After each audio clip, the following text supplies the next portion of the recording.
ሰላም ሰላም እንዴት ናችሁ? ውድና የተከበራችሁ ውድ የቃና ቴክ ቤተሰቦች ማለት ነው።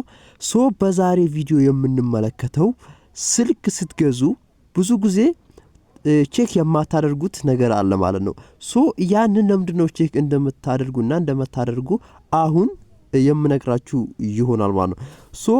አሁን ምሳሌ ኤ ቤት ሊሆን ይችላል፣ ኤስ ቤት ሊሆን ይችላል፣ ኤም ቤት ሊሆን ይችላል ማለት ነው።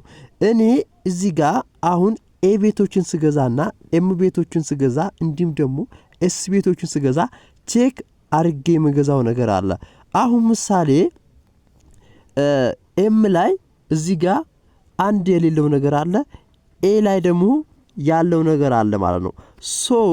አሁን ምን ለማለት ፈልጌ ነው እኔ እዚህ ጋር አሁን ፎን ውስጥ ከገባን በኋላ ግን ለዚህ ለቃና ተች አዲስ ሆናችሁ ካላችሁ ሰብስክራይብ ማድረግ እንዳይረሳ ማለት ነው። ነባሮቹ ደግሞ ላይክ አድርጉ። አሁን እዚህ ጋር ኤም ቤት ነው ያኔ አሁን እኔ የያዝኩት ስልክ ኤም ቤት ነው። አሁን እዚህ ጋር ኮከብ መሰላል 0 ኮከብ መሰላል አይታችኋል። እዚህ ጋር የለም ኤም ቤት ላይ ማለት ነው። ኤም ቤት ላይ ምንም ነገር ቼክ ማድረግ አልችልም ማለት ነው። ግን አሁን ኤ ቤት ከሆነ ወይንም ኤስ ቤት ከሆነ እዚህ ጋር ኮከብ መሰላል 0 ኮከብ መሰላል ብላችሁ እስኪ ቼክ አድርጉት ማለት ነው። ኤ ቤት ያዛችሁና ኤስ ቤት ያዛችሁ ይመጣላችሁ ነገር አለ። ስክሪን ቼክ ማድረጊያ የተለያዩ ነገሮችን ቼክ ማድረጊያ ይመጣላችሁ ማለት ነው። ያንን ቼክ አድርጋችሁ መግዛት መቻል አለባችሁ ማለት ነው። አሁን ደግሞ ሁለተኛ ላይ የማሳያችሁ ምንድነው እዚህ ጋር አሁን ሴቲንግ ውስጥ እንገባለን ማለት ነው። ሴቲንግ ውስጥ ከገባን በኋላ አንዳንዴ ቼክ የማታደርጓቸው ነገሮች አሉ ማለት ነው። ብዙ ጊዜ ቼክ ማድረግ ያለባችሁና የሌለባችሁን ልይታችሁ ማወቅ መቻል አለባችሁ ማለት ነው።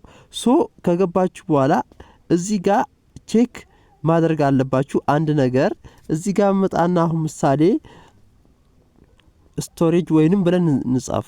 ምሳሌ እኔ እዚህ ጋር ስቶሬጅ ብዬ ጽፋለሁኝ ማለት ነው።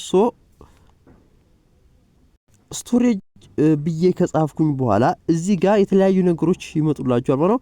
ያ ሰው ስለነገራችሁ ብቻ አይደለም ስልኩን መግዛት ያለባችሁ ማለት ነው።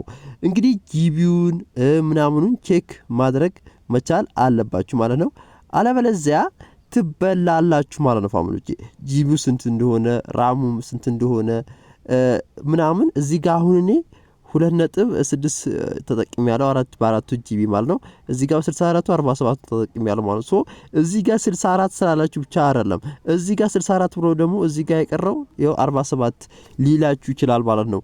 ትክክለኛ እንትኑን ቼክ ማድረግ መቻል አለባችሁ ማለት ነው። አለበለዚያ መበላታችሁ የማይቀር ነገር ስለሆነ ማለት ነው ይሄንን ግዴታ ቼክ ማድረግ ይኖርባችኋል ማለት ነው ፋሚሊዎቻችን።